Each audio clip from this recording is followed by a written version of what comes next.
अजब रमा राघवची जोडी।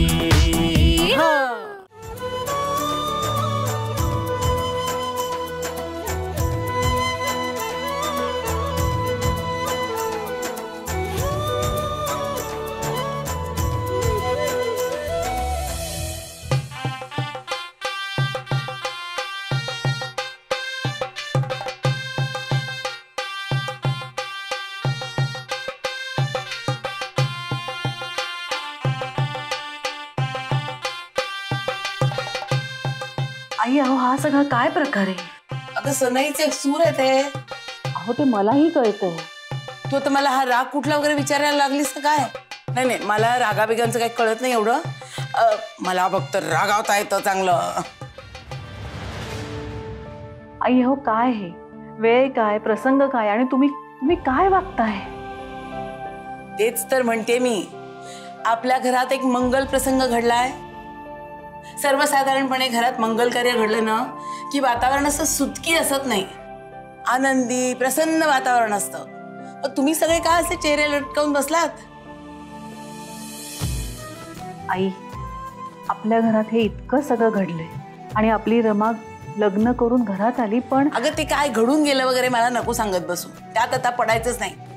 आपण ह्याच्या पुढे काय करणार हे आपण बोलूया। तसं तर मला खूप काय काय करायचं होतं। काय बोल? अहो रमाला लग्न करून अगदी थाटामाटात या घरात आणायचं होतं। तिची सगळी हौस मौस पुरवायची होती। तिची सासू म्हणून मला अगदी सगळीकडे छान मिरवायचं होतं। पण ह्या दोघांचं हे असं लग्न झालं आणि माझं स्वप्नच राहिलं। अहो यांचं लग्न झाल्यानंतर हे घरी आले तेव्हा माझा मुलगा माझी सून ह्यांना हौशीने खाऊ पिऊही घालता नाही आलं गोडाधोडाचं मला काही। एवढंच ना, त्यात काय मोठं? आज करूया छान पूर्ण वर्णाचा बेत करूया काय? नाही आजी आबांना नाही पटणार आहे। हो आई मलाही हे पटतंय।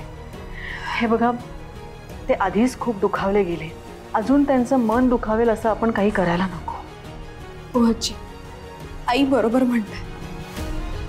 अक्कल गुरुजींना त्रास होईल, त्यांचं मन दुखेल असं आपण अजून काही वागायचं नाही।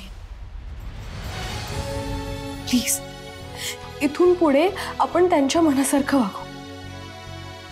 आमचं वागणं बघून एक ना एक दिवस ते नक्कीच आमचं लग्न स्वीकारते। देव करो आणि तसंच हो। पण आई हे अगदी सहज घडणार नाहीये, म्हणूनच त्यांच्या रागात भर पडेल असं काही आपण वागायला नको। मलाही गजाननाच्या रागात भर पडेल असं काहीही करायचं नाहीये, पण मी काय करणार आहे त्याला कळणार सुद्धा नाहीये।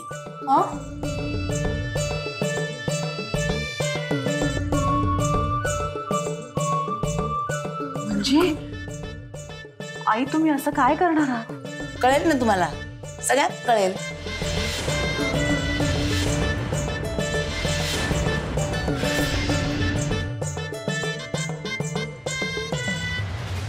चॅलेंज?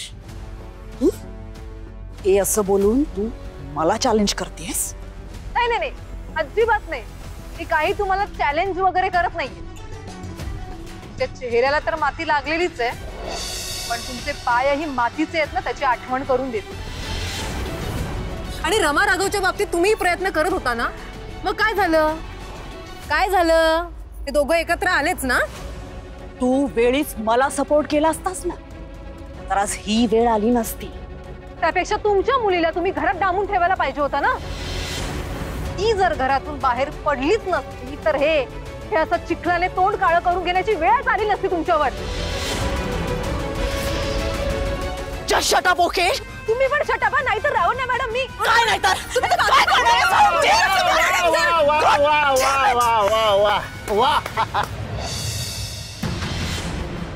मस्त उत्तम एकदम भारी। पण हे असं नुसतं वाद घालून काय होणार आहे? हे घ्या मॅडम, तुम्ही हे घ्या घ्या घ्या घ्या घ्या घ्या। ए पोरे तू हे घे हे घे। आणि आता मस्तपैकी नेम धरा आणि एकमेकांची डोसकी फोडा. तिच्या आधी तुमच्या डोक्यात घालू का हे? घालू का? मॅडम, अहो वेळ काय, प्रसंग काय, आणि तुमचं काय चाललंय काय?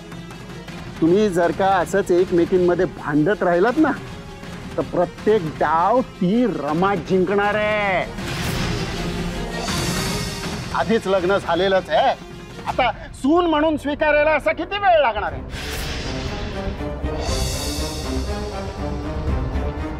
सॉरी बाबा, मी जरा जास्तच रिॲक्ट झाले.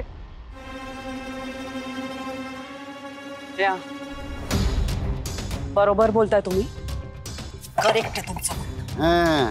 मी ओव्हर रिॲक्ट झाले. बघा मॅडम, तुम्हाला जर का तुमची मुलगी रमा हवी असेल ना, की तुलाही जर का राघव हवा असेल ना, तर तुम्हा दोघींना आधी एकत्र यायला हवं. यातच आपला फायदा आहे. हे बघा, आता तुम्ही घरी जा, थोडा आराम करा आणि जे काही घडलंय ना त्याचा शांतपणे विचार करा. आता यापुढे जे काही घडवायचंय ना ते आपण तिघांनी ठरवायचंय. तिघांनी.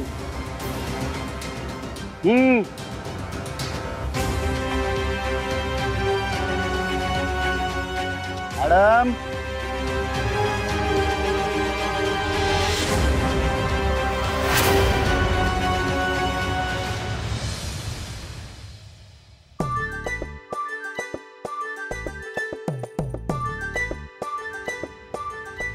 आजी, तुम्ही इथे माझ्या खोलीत? बरं झालं बाई आलात. तुम्ही आधीच खूप उशीर केलाय. आता ना थँक्यू वगैरे म्हणण्यात वेळ घालवू नका, पटकन बॅगा उचला आणि निघा आता. अहो पण आम्ही तुम्हाला थँक्यू का बोलू? हा, आणि आम्ही बॅगा का उचलायच्या आणि निघा म्हणजे? अगं किती प्रश्न पडतात बाई तुला. देव अक्कल वाटत होता तेव्हा तू बिनबुडाचा डबा घेऊन गेली होतीस का गाण्याला? मी तुमच्या बॅगा भरून तुमचा वेळ वाचवते एवढं कळू नये का ग तुला? अहो आजी, तेच विचारते मी तुम्हाला. आमच्या बॅग भरण्याचे कष्ट का घेतलेत तुम्ही? अगं कष्ट कसले त्यात? तुम्ही या घरातनं निघून गेलात ना की आमच्या घरातली गर्दी कमी होईल, थोडं सुटल्यासारखं वाटेल आणि नंतरच्या सुखासाठी थोडे कष्ट आता घेतले तर काय हरकत आहे ना? अहो पण आम्ही कुठे जातोय हे तुम्हाला कोणी सांगितलं? माधवा, अरे मला इतकं पण ठरवता येत नाही का? मीही ठरवू शकते ना, जसं तू ठरवलंस की तुझ्या मुलीचं लग्न राघवाशी होणार म्हणून तिला घेतलंस आणि आलास इथे. कित्येक महिने इथे ठाण मांडून बसलास. आता राघवाचं तर लग्न झालं म्हणजे हिचं लग्न त्याच्याशी होणं शक्य नाही. अरे जनाची नाही मनाची नाहीये तुम्हाला. चला आता सामान उचलायचं आणि निघायचं. आजी ऐकून घ्या ना. नाही काही ऐकणार नाही. हे घे बॅग धर. आजी, मला काय म्हणायचंय? अहो नाही नाही चला, चला, निघा. बाहेर, निघा. आजी, निघा. अहो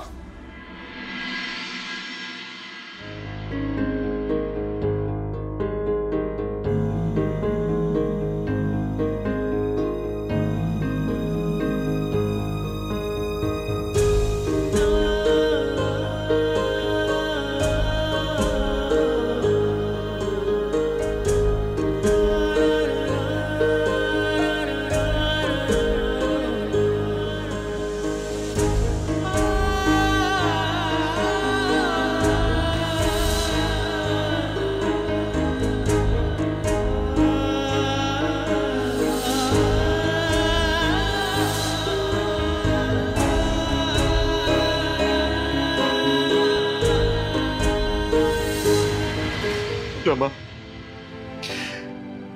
मला कधी ना कधी तू तुझ्या सासरी जाणार माहित होतं मला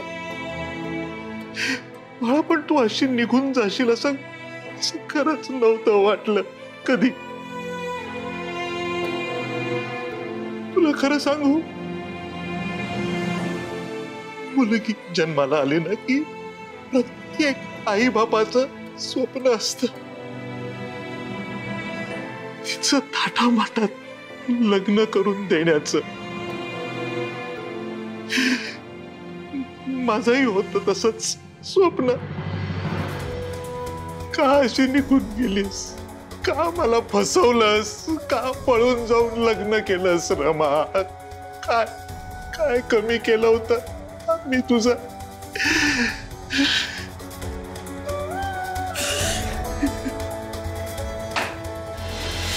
परमेश्वरा, बघतोयस ना रे, या घरातून असं अपमानित होऊन बाहेर जावं लागेल असं स्वप्नातही वाटलं नव्हतं.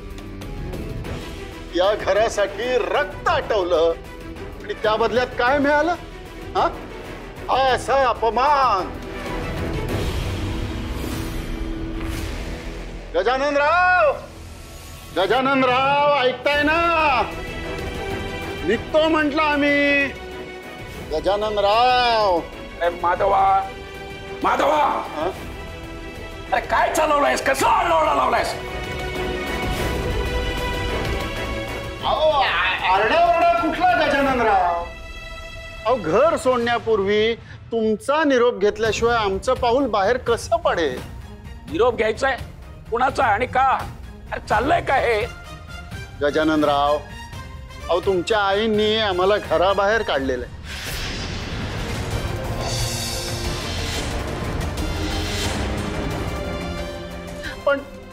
पण मी त्यांना दोष देणार नाही. अहो त्यांचं तरी काय चुकलं हो? अश्विनी आणि राघवचं लग्न होणार नाही म्हटल्यानंतर आम्ही कुठल्या हक्कानं इथं राहायचं? हे बघा, आता पाहून तुम्ही शब्द दिला होता म्हणून आम्ही इथे राहत होतो. काका, माझं आणि राघवरावांचं लग्न होईल असं तुम्हीच वचन दिलं होतं.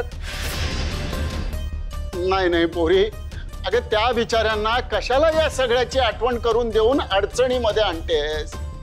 अगं त्यांनी त्यांच्या परीने जे काही करायचं होतं ते केलं. पण शेवटी कसले संकल्प आणि कसली वचनं. मला तर या सगळ्या गोष्टी आता निरर्थकच वाटायला लागलेल्या आहेत. पण बाबा, ह्या गोष्टींबद्दल बोललंच पाहिजे ना. अगं तू लाख बोलशील ग, आपण लाख बोलू. गजाननराव ते ऐकतीलही आणि आपल्याला इथे पुन्हा थांबवतीलही. पण पुढे त्यांचं कुणीतरी ऐकलं पाहिजे ना.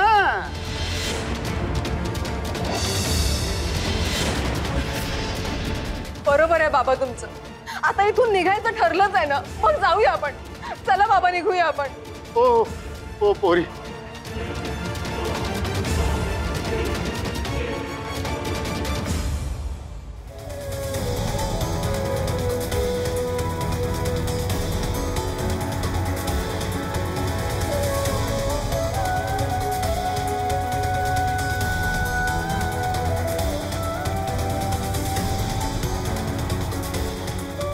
डॅड,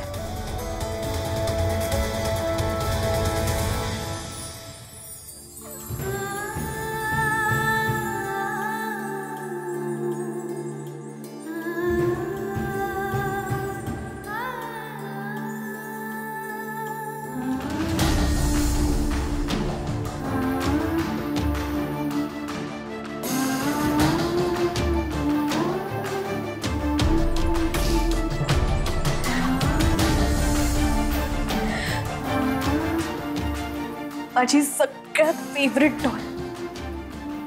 आठवतंय तुला? मी माझ्या एका मैत्रिणीकडे गेले होते फर्स्ट स्टँडर्ड मध्ये आणि तिथे ही अशीच स्टॉल पाहिली होती मी.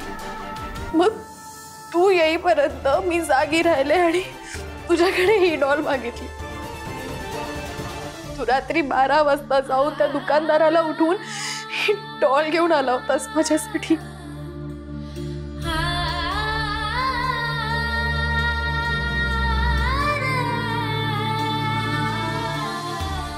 हा माझा आवडता टेडी. ह्याच्याशिवाय मी जेवणार नाही असा हट्ट धरला होता आणि तू तो हट्ट सगळ्यांना पूर्ण करायला लावलास.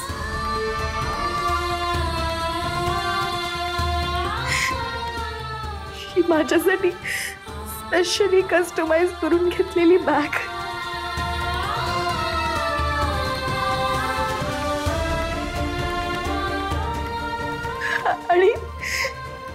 ही देवाची टॉप मॉडेल कार जी तू माझ्यासाठी घेऊन आला होतास.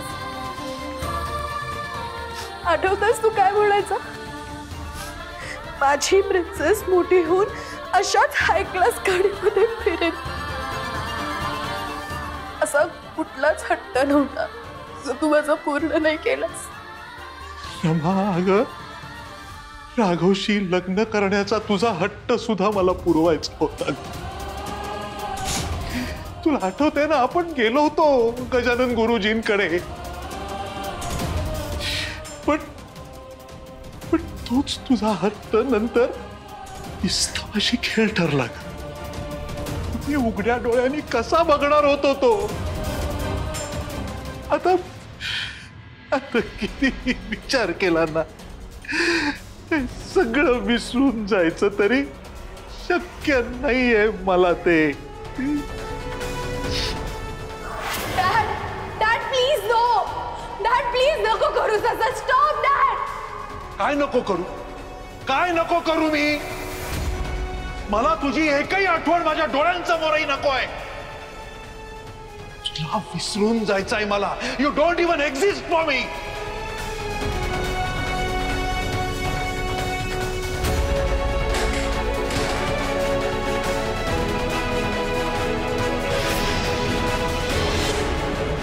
No dad please stop.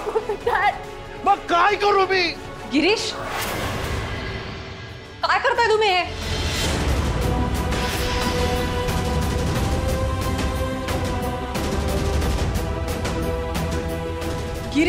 Girish Girish थांब. हे दार असंच राहू देत. हे दार लावायचं नाही. आता हा दरवाजा तेव्हाच बंद होईल जेव्हा रमा ह्या घरी परत येऊन हा दरवाजा स्वतःहून लावून घेईल. निघ. आत्या, येते मी. वहिनी, वहिनी, येते मी.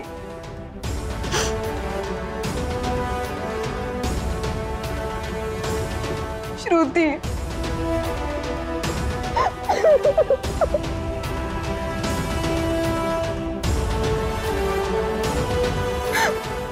येते मी. चला बाबा. चल बाई चल.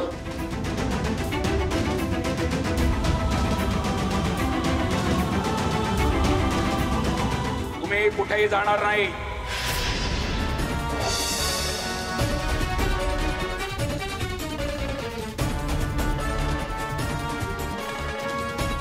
तुम्ही याच घरात राहणार आहात.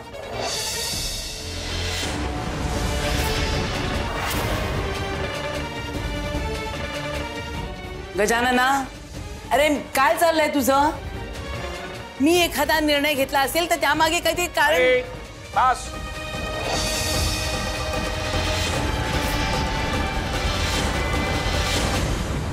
आता मला या विषयावर तुझ्याशी अजिबात वाद घालण्याची इच्छा नाही. घरातल्या कुणालाही माझा निर्णय पटला नसेल तर आत्ताच सांगा. मग यापुढे मी कुटुंब प्रमुख म्हणून कुठलेही निर्णय घेणार नाही.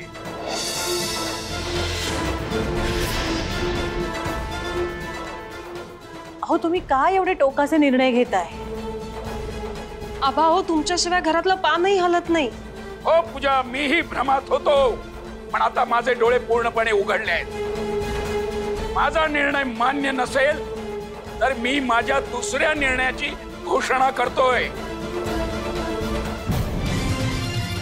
मी जर या घरात कुटुंब प्रमुख म्हणून राहणार नसेल तर मी या घरातही राहणार नाही.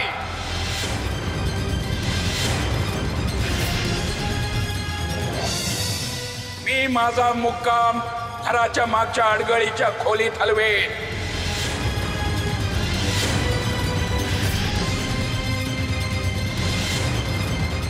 अभाव,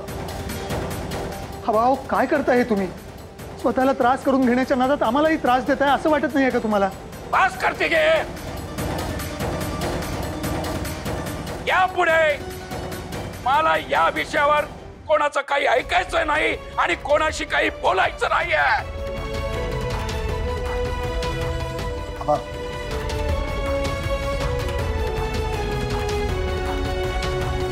काय आहे तुम्ही दोघांनी काय लाज बी सगळी गुंडाळून ठेवली का?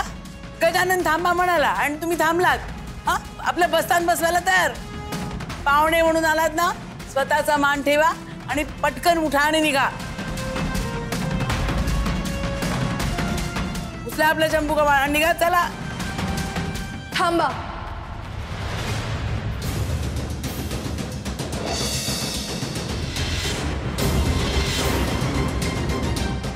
रमा, आजी प्लीज यांना आता जायला सांगू नका. यांना इथे राहू द्या. अंकल गुरुजींना हे इथे राहायला हव्यात ना. त्यांचा शब्द मोडून ह्यांना इथनं जायला सांगणं मला योग्य नाही वाटत आहे. प्लीज यांना इथे राहू द्या. अगं पण आजी प्लीज, अंकल गुरुजींच्या मनाविरुद्ध काही करणं आता मला पटत नाही.